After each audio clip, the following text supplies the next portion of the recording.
यह कहानी अनमोल की है, जिसने अपनी जिंदगी में कई खौफनाक अनुभवों का सामना किया। मल्लाना के पहाड़ों से लेकर गांव के पुराने कुएं और दिल्ली की रहस्यमयी हवेली तक, अनमोल ने हर जगह अदृश्य शक्तियों को महसूस किया। यह सिर्फ डर की कहानी नहीं, बल्कि हिम्मत और विश्वास की भी है, जहां उसने अपने डर का सामना करते हुए अनदेखी दुनिया के रहस्यों को समझने की कोशिश की। क्या आप तैयार हैं इस रोमांचक और डरावनी यात्रा पर अनमोल के साथ चलने के लिए? मेरा नाम अनमोल है और यह बात तब की है जब मैं लगभग 25 साल का था। मैं दिल्ली में एक आईटी कंपनी में काम करता था। मेरी नौकरी अच्छी थी, लेकिन मेरा दिल हमेशा से पहाड़ों की ओर खिंचा रहता था। मुझे हिमालय से बेहद लगाव था और हर साल मैं कम से कम एक बार पहाड़ों में घूमने जरूर जाता था। ये बात सितंबर के महीने की है। मैंने अपने दोस्तों के साथ हिमाचल प्रदेश के एक सुदूर गांव मल्लाना जाने का प्लान बनाया। मल्लाना अपनी प्राचीन संस्कृति, रहस्यमय कहानियों और खूबसूरत नज़ारों के लिए जाना जाता है। हमने काफी रिसर्च की थी और वहां के लोगों के बारे में पढ़ा था कि वे बाहरी लोगों से ज्यादा घुलते मिलते नहीं हैं, लेकिन हमें रोमांच पसंद था, इसलिए हमने वहां जाने का फैसला किया। हमारी यात्रा दिल्ली से शुरू हुई। हम रात भर की बस से मनाली पहुंचे और वहां से मल्लाना के लिए एक टैक्सी ली। मल्लाना तक सड़क का सफर काफी मुश्किल था। रास्ते ऊबड़ खाबड़ थे और कहीं कहीं तो सड़क थी ही नहीं। हम लगभग 5 घंटे के सफर के बाद मल्लाना गांव के बाहरी हिस्से में पहुंचे। वहां से हमें लगभग 1 घंटे की पैदल चढ़ाई करनी थी। जब हम गांव पहुंचे तो सूरज ढल रहा था। मल्लाना एक छोटा सा गांव था जिसमें लकड़ी के घर एक दूसरे से सटे हुए थे। हवा में ताजगी थी और चीड़ के पेड़ों की सुगंध फैल रही थी। हमने एक छोटे से गेस्ट हाउस में रुकने का इंतजाम किया। मालिक एक बूढ़ा मल्लानी आदमी था जिसका नाम प्रेमचंद था। वह शुरू में थोड़ा अजीब लगा, लेकिन बाद में काफी मददगार साबित हुआ। उसने हमें गांव के रीति रिवाजों और वहां के लोगों के बारे में कुछ बातें बताईं। उसने हमें सख्त हिदायत दी कि हम किसी भी स्थानीय चीज को न छुएं और उनके धार्मिक स्थलों का अनादर न करें। हमने उसकी बातों को ध्यान से सुना और अगले दिन गांव घूमने का प्लान बनाया। अगले दिन सुबह हम गांव की संकरी गलियों में घूमने निकले। मल्लाना अपनी अनोखी संस्कृति के लिए प्रसिद्ध था। यहाँ के लोग खुद को सिकंदर के सैनिकों का वंशज मानते थे और उनकी अपनी भाषा, खान पान और रीति रिवाज थे।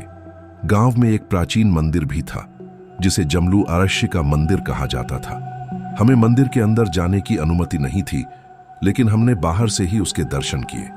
दिन भर हम गांव में घूमते रहे, तस्वीरें खींचते रहे और स्थानीय लोगों से बातें करने की कोशिश करते रहे, लेकिन वे ज्यादा बात करने वाले नहीं थे।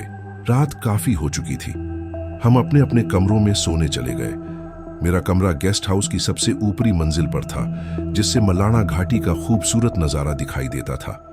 रात ठंडी थी और हवा में एक अजीब सी खामोशी थी। मैं अपनी खिड़की के पास खड़ा होकर बाहर चांद की रोशनी में चमकते पहाड़ों को देख रहा था। तभी मुझे लगा कि मेरे कमरे के बाहर कोई है। मैंने दरवाजे की तरफ देखा, लेकिन कोई नहीं था। मुझे लगा कि यह सिर्फ मेरा वहम है, इसलिए मैं बिस्तर पर चला गया और सोने की कोशिश करने लगा। लेकिन मुझे नींद नहीं आ रही थी। मुझे बेचैनी महसूस हो रही थी। तभी मैंने एक धीमी फुसफुसाहट सुनी। आवाज इतनी धीमी थी कि मैं उसे ठीक से समझ नहीं पा रहा था। मुझे लगा कि यह हवा की आवाज होगी, लेकिन धीरे धीरे आवाज तेज होती गई और मुझे लगा कि कोई मेरा नाम पुकार रहा है। आवाज डरावनी और अजीब थी। मैंने अपनी आंखें खोली और कमरे में चारों ओर देखा। चांद की रोशनी खिड़की से कमरे में आ रही थी और सब कुछ धुंधला दिखाई दे रहा था। तभी मेरी नजर खिड़की के बाहर पड़ी। मुझे लगा कि कोई खड़ा है। एक लंबा पतला साया जो खिड़की के पास खड़ा मुझे घूर रहा था। उसका चेहरा साफ दिखाई नहीं दे रहा था, लेकिन उसकी आंखें लाल अंगारे की तरह चमक रही थीं। मेरे हाथ पैर कांपने लगे। मुझे समझ नहीं आ रहा था कि मैं क्या करूं। मैं डर के मारे चीखना चाहता था, लेकिन मेरी आवाज नहीं निकल रही थी। साया धीरे धीरे मेरे कमरे की ओर बढ़ने लगा।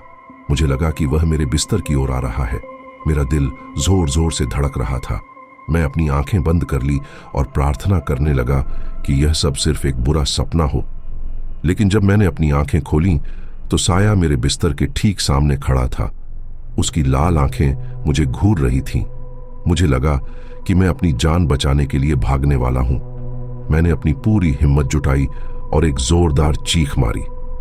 मेरी चीख सुनकर वह साया अचानक गायब हो गया।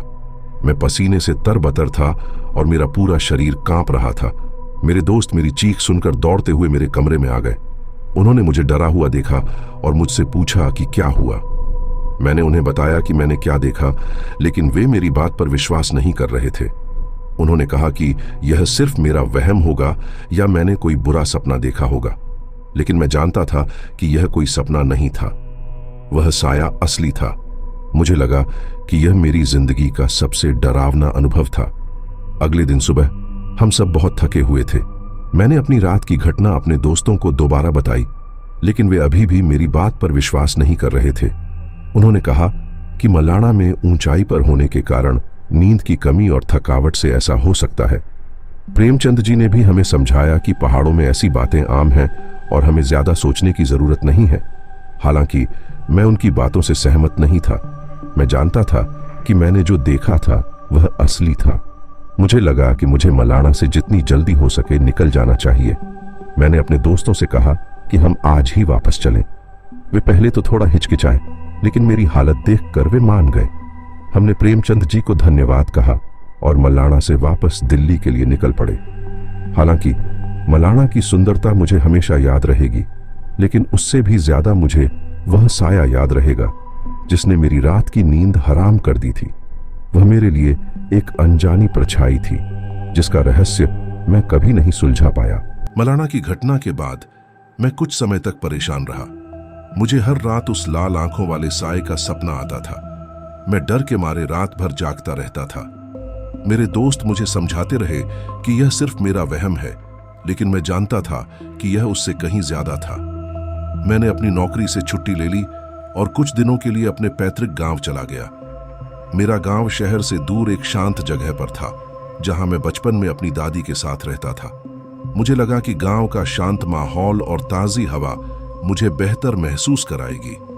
मेरे गांव में एक पुराना कुआं था जो हमारे घर से थोड़ी दूरी पर था।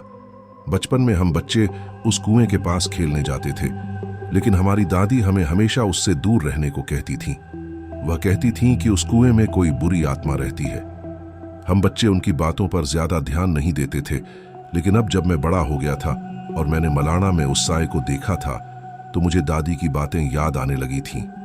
गांव में आए मुझे 1 हफ्ता हो चुका था। मैं धीरे धीरे मलाणा के उस बुरे अनुभव से बाहर आ रहा था। दिन में मैं अपने दोस्तों के साथ खेतों में घूमने जाता और शाम को घर आकर टीवी देखता। रात को मैं जल्दी सो जाता था क्योंकि मुझे अभी भी अकेले रहने से डर लगता था।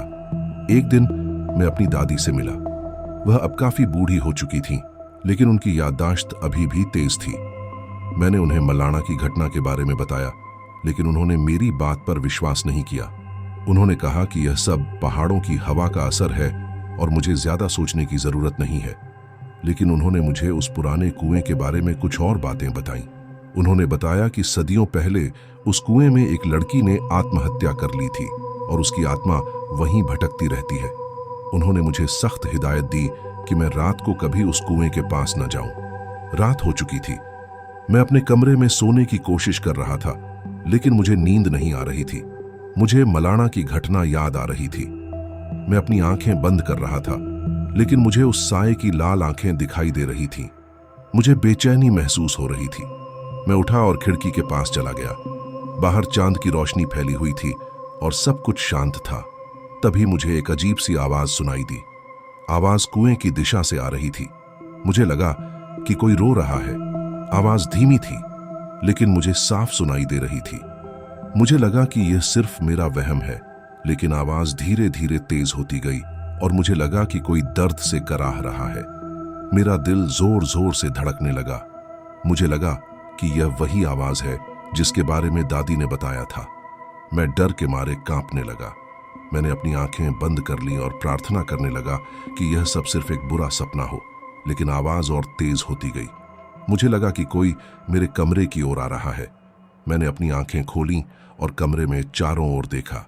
चांद की रोशनी खिड़की से कमरे में आ रही थी और सब कुछ धुंधला दिखाई दे रहा था। तभी मेरी नजर खिड़की के बाहर पड़ी। मुझे लगा कि कोई खड़ा है। एक सफेद रंग का साया जो खिड़की के पास खड़ा मुझे घूर रहा था। उसका चेहरा साफ दिखाई नहीं दे रहा था, लेकिन उसकी आंखें काली थीं, जैसे कोई गहरा गड्ढा। मुझे लगा कि मैं अपनी जान बचाने के लिए भागने वाला हूं। मैंने अपनी पूरी हिम्मत जुटाई और एक जोरदार चीख मारी। मेरी चीख सुनकर वह साया अचानक गायब हो गया। मैं पसीने से तरबतर था और मेरा पूरा शरीर कांप रहा था। मेरी चीख सुनकर मेरी दादी और घर के बाकी लोग मेरे कमरे में आ गए। उन्होंने मुझे डरा हुआ देखा और मुझसे पूछा कि क्या हुआ। मैंने उन्हें बताया कि मैंने क्या देखा और क्या सुना, लेकिन वे मेरी बात पर विश्वास नहीं कर रहे थे। उन्होंने कहा कि यह सिर्फ मेरा वहम है और मुझे ज्यादा सोचने की जरूरत नहीं है। अगले दिन सुबह मैं बहुत थका हुआ था। मैं अपनी दादी के पास गया और उनसे पूछा कि क्या उन्होंने रात को कोई आवाज सुनी थी। उन्होंने कहा कि उन्होंने कुछ नहीं सुना और मुझे बताया कि यह सब मेरे मन का वहम है। मुझे लगा कि कोई मेरी बात पर विश्वास नहीं करेगा। मैं जानता था कि मैंने जो देखा था वह असली था। मुझे लगा कि मुझे गांव से जितनी जल्दी हो सके निकल जाना चाहिए। मैंने अपनी दादी से कहा कि मैं वापस दिल्ली जा रहा हूं। वे पहले तो थोड़ा नाराज हुईं, लेकिन मेरी हालत देखकर वे मान गईं। मैंने उन्हें धन्यवाद कहा और गांव से वापस दिल्ली के लिए निकल पड़ा। हालांकि गांव की शांति मुझे हमेशा याद रहेगी, लेकिन उससे भी ज्यादा मुझे वह पुराना कुआं और अजीब आवाजें याद रहेंगी जिसने मेरी रात की नींद हराम कर दी थी। वह मेरे लिए एक अनजानी परछाई थी जिसका रहस्य मैं कभी नहीं सुलझा पाया। मलाना और गांव के अनुभव के बाद मैं दिल्ली वापस आ गया था। मुझे अभी भी उन साइयों का डर सता रहा था, लेकिन मैंने खुद को समझाया कि यह सब सिर्फ मेरे मन का वहम है। मैंने अपनी नौकरी पर ध्यान देना शुरू कर दिया और अपनी पुरानी जिंदगी में वापस लौटने की कोशिश करने लगा। लेकिन मुझे रात को अभी भी बुरे सपने आते थे और मुझे अकेला रहना पसंद नहीं था। मेरे दोस्त मुझे समझते थे और उन्होंने मेरा बहुत साथ दिया। एक दिन मेरे एक दोस्त गौरव ने मुझे एक पुराने प्रोजेक्ट पर काम करने के लिए बुलाया। गौरव एक आर्किटेक्ट था और उसे एक पुरानी हवेली का नवीनीकरण करना था। हवेली दिल्ली के बाहरी इलाके में थी और काफी पुरानी थी। गौरव ने मुझे बताया कि हवेली के मालिक ने उससे कहा है कि हवेली में कुछ अजीबोगरीब घटनाएं हो रही हैं, लेकिन उन्होंने इस पर ज्यादा ध्यान नहीं दिया। मुझे लगा कि यह मेरे लिए एक नया अनुभव होगा और शायद मैं इससे अपने डर पर काबू पा सकूंगा। हम अगले दिन हवेली पहुंचे। हवेली बहुत पुरानी थी और उसकी दीवारें टूटी हुई थीं। चारों ओर जंगल था और वातावरण बहुत शांत था। हवेली में कोई नहीं रहता था। गौरव ने मुझे बताया कि हवेली के मालिक ने इसे कई साल पहले खरीदा था, लेकिन कभी इसमें रहने नहीं आया। हमें हवेली में घुसते ही एक अजीब सी ठंडक महसूस हुई। अंदर से हवेली और भी डरावनी लग रही थी। हर जगह धूल और जाले थे और हवा में एक अजीब सी बदबू थी। हमने हवेली का मुआयना करना शुरू किया। गौरव ने मुझे हर कमरे की बनावट और डिजाइन के बारे में बताया। जब हम एक कमरे में पहुंचे तो मुझे लगा कि मैं पहले भी इस जगह पर आ चुका हूं। कमरा अंधेरा और ठंडा था और उसमें एक बड़ी पुरानी अलमारी रखी थी। मुझे लगा कि इस कमरे में कुछ तो अजीब है। मैंने गौरव से पूछा कि यह कमरा किसका था। गौरव ने बताया कि यह कमरा हवेली की पुरानी मालकिन का था, जिसकी मौत कई साल पहले हो चुकी थी। उसने बताया कि हवेली के मालिक ने उसे बताया था कि इस कमरे में कुछ अजीबोगरीब घटनाएं होती हैं, लेकिन उसने इस पर ज्यादा ध्यान नहीं दिया। मुझे लगा कि यह कमरा किसी रहस्य को छुपा रहा है। मैंने गौरव से कहा कि हमें इस कमरे पर ज्यादा ध्यान देना चाहिए। गौरव पहले तो थोड़ा झिझका, लेकिन फिर मेरी बात मान गया। हम दिन भर हवेली में काम करते रहे। शाम होते होते हम सब थक चुके थे। हमने हवेली के पास ही एक छोटे से होटल में रुकने का इंतजाम किया था। रात को हम खाना खाकर सोने चले गए। मुझे अभी भी उस कमरे का डर सता रहा था। मुझे लगा कि कुछ अजीब होने वाला है। रात को जब मैं सो रहा था तो मुझे एक आवाज सुनाई दी।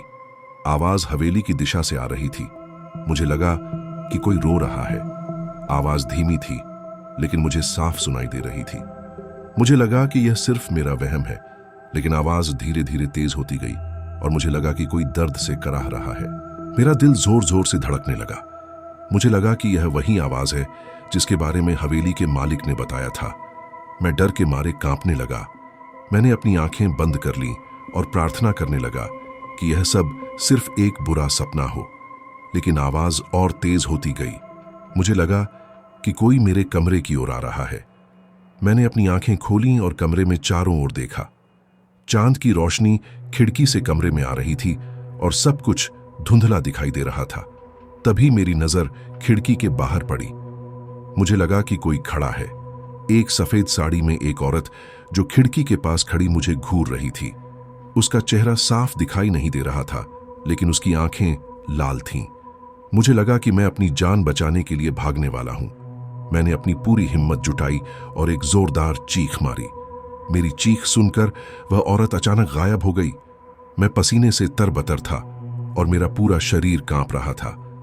मेरी चीख सुनकर गौरव और होटल के बाकी लोग मेरे कमरे में आ गए।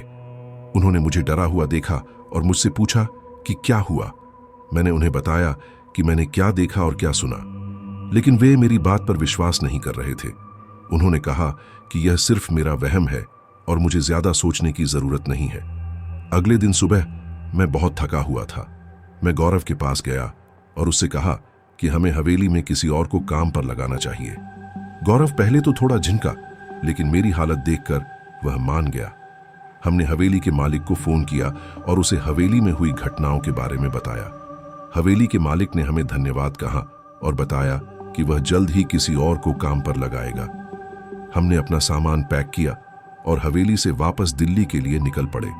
हालांकि हवेली की सुंदरता मुझे हमेशा याद रहेगी, लेकिन उससे भी ज्यादा मुझे वह पुरानी हवेली और अजीब आवाजें याद रहेंगी जिसने मेरी रात की नींद हराम कर दी थी। वह मेरे लिए एक अनजानी परछाई थी जिसका रहस्य मैं कभी नहीं सुलझा पाया। मलाणा गांव और हवेली के अनुभवों ने मुझे पूरी तरह से बदल दिया था। मैं अब उन चीजों पर विश्वास करने लगा था जो मैंने कभी नहीं सोची थी। मुझे अब डर नहीं लगता था, बल्कि मैं उन अनसुलझी पहेलियों को सुलझाने में दिलचस्पी लेने लगा था। मैंने अपनी नौकरी छोड़ दी और पैरानॉर्मल एक्टिविटीज पर रिसर्च करना शुरू कर दिया। मैंने कई किताबें पढ़ी, कई जगहों पर गया और कई लोगों से मिला जिन्होंने ऐसे अनुभवों का सामना किया था। मुझे लगा कि मैं अपनी जिंदगी का एक नया रास्ता ढूंढ रहा हूं। एक दिन मुझे एक पुराने मित्र से एक संदेश मिला जिसका नाम राहुल था। राहुल एक फोटोग्राफर था और वह अक्सर डरावनी जगहों की तस्वीरें खींचने जाता था। उसने मुझे बताया कि उसे एक पुराने कब्रिस्तान के बारे में पता चला है जहां कुछ अजीबोगरीब घटनाएं होती हैं। उसने मुझसे पूछा कि क्या मैं उसके साथ जाना चाहूंगा। मुझे लगा कि यह मेरे लिए एक अच्छा मौका होगा कि मैं अपने डर का सामना कर सकूं और शायद मैं कुछ नया सीख सकूं। मैंने राहुल से कहा कि मैं उसके साथ जाने के लिए तैयार हूं। हम अगले दिन रात को कब्रिस्तान पहुंचे। कब्रिस्तान शहर से दूर एक शांत जगह पर था और चारों ओर जंगल था। रात अंधेरी थी और हवा में एक अजीब सी ठंडक थी। कब्रिस्तान में कोई नहीं था। राहुल ने मुझे बताया कि कब्रिस्तान में कुछ लोगों ने रात को अजीबोगरीब आवाजें सुनी थीं और कुछ लोगों ने सफेद साइयों को भी देखा था। मुझे लगा कि यह मेरे लिए एक रोमांचक अनुभव होगा। हमने अपने कैमरे और फ्लैशलाइट निकाली और कब्रिस्तान में घुस गए। कब्रिस्तान बहुत पुराना था और उसकी कब्रें टूटी हुई थीं। हर जगह घास उगी हुई थी और पेड़ पौधे डरावने लग रहे थे। हमने कब्रिस्तान का मुआयना करना शुरू किया। राहुल ने मुझे हर कब्र के बारे में बताया। जब हम एक कब्र के पास पहुंचे तो मुझे लगा कि मैं पहले भी इस जगह पर आ चुका हूं। कब्र पुरानी थी और उस पर कोई नाम नहीं था। मुझे लगा कि इस कब्र में कुछ तो अजीब है। मैंने राहुल से पूछा कि यह कब्र किसकी थी। राहुल ने बताया कि यह कब्र एक ऐसी औरत की थी जिसने अपने प्रेमी के धोखे के कारण आत्महत्या कर ली थी और उसकी आत्मा आज भी यहीं भटकती रहती है। मुझे लगा कि यह कब्र किसी रहस्य को छुपा रही है। मैंने राहुल से कहा कि हमें इस कब्र पर ज्यादा ध्यान देना चाहिए। राहुल पहले तो थोड़ा झिझका, लेकिन फिर मेरी बात मान गया। हम रात भर कब्रिस्तान में घूमते रहे। राहुल तस्वीरें खींचता रहा और मैं उसे कहानियां सुनाता रहा। रात काफी हो चुकी थी। हम दोनों थक चुके थे। हमने कब्रिस्तान के बाहर अपनी गाड़ी में आराम करने का फैसला किया। मुझे अभी भी उस कब्र का डर सता रहा था। मुझे लगा कि कुछ अजीब होने वाला है। जब मैं सोने की कोशिश कर रहा था तो मुझे एक आवाज सुनाई दी। आवाज कब्रिस्तान की दिशा से आ रही थी। मुझे लगा कि कोई रो रहा है। आवाज धीमी थी, लेकिन मुझे साफ सुनाई दे रही थी। मुझे लगा कि यह सिर्फ मेरा वहम है, लेकिन आवाज धीरे धीरे तेज होती गई और मुझे लगा कि कोई दर्द से कराह रहा है। मेरा दिल जोर जोर से धड़कने लगा। मुझे लगा कि यह वही आवाज है जिसके बारे में राहुल ने बताया था। मैं डर के मारे कांपने लगा। मैंने अपनी आंखें बंद कर लीं और प्रार्थना करने लगा कि यह सब सिर्फ एक बुरा सपना हो। लेकिन आवाज और तेज होती गई। मुझे लगा कि कोई हमारी गाड़ी की ओर आ रहा है। मैंने अपनी आंखें खोलीं और गाड़ी में चारों ओर देखा। चांद की रोशनी खिड़की से गाड़ी में आ रही थी और सब कुछ धुंधला दिखाई दे रहा था। तभी मेरी नजर गाड़ी के बाहर पड़ी। मुझे लगा कि कोई खड़ा है। एक सफेद साड़ी में एक औरत जो गाड़ी के पास खड़ी मुझे घूर रही थी। उसका चेहरा साफ दिखाई नहीं दे रहा था, लेकिन उसकी आंखें लाल थीं। मुझे लगा कि मैं अपनी जान बचाने के लिए भागने वाला हूं। मैंने अपनी पूरी हिम्मत जुटाई और एक जोरदार चीख मारी। मेरी चीख सुनकर वह औरत अचानक गायब हो गई। मैं पसीने से तरबतर था और मेरा पूरा शरीर कांप रहा था। मेरी चीख सुनकर राहुल नींद से जाग गया और उसने मुझसे पूछा कि क्या हुआ। मैंने उसे बताया कि मैंने क्या देखा और क्या सुना, लेकिन वह मेरी बात पर विश्वास नहीं कर रहा था। उसने कहा कि यह सिर्फ मेरा वहम है और मुझे ज्यादा सोचने की जरूरत नहीं है। अगले दिन सुबह मैं बहुत थका हुआ था। मैं राहुल के पास गया और उससे कहा कि हमें कब्रिस्तान से निकल जाना चाहिए। राहुल पहले तो थोड़ा झिझका, लेकिन मेरी हालत देखकर वह मान गया। हमने अपना सामान पैक किया और कब्रिस्तान से वापस दिल्ली के लिए निकल पड़े। हालांकि कब्रिस्तान की सुंदरता मुझे हमेशा याद रहेगी, लेकिन उससे भी ज्यादा मुझे वह पुरानी कब्र और अजीब आवाजें याद रहेंगी जिसने मेरी रात की नींद हराम कर दी थी। वह मेरे लिए एक अनजानी परछाई थी जिसका रहस्य मैं कभी नहीं सुलझा पाया। यह कहानी मेरी जिंदगी का सबसे डरावना अनुभव था, लेकिन इसने मुझे बहुत कुछ सिखाया। इसने मुझे सिखाया कि दुनिया में ऐसी कई चीजें हैं जिनके बारे में हम नहीं जानते और हमें उन्हें समझने की कोशिश करनी चाहिए। इसने मुझे सिखाया कि डर सिर्फ एक भावना है और हमें उसे नियंत्रित करना सीखना चाहिए। और सबसे महत्वपूर्ण, इसने मुझे सिखाया कि हर रहस्य का एक जवाब होता है, बस हमें उसे ढूंढने की जरूरत होती है। क्या आप भी ऐसे किसी रहस्य को सुलझाने की हिम्मत करेंगे?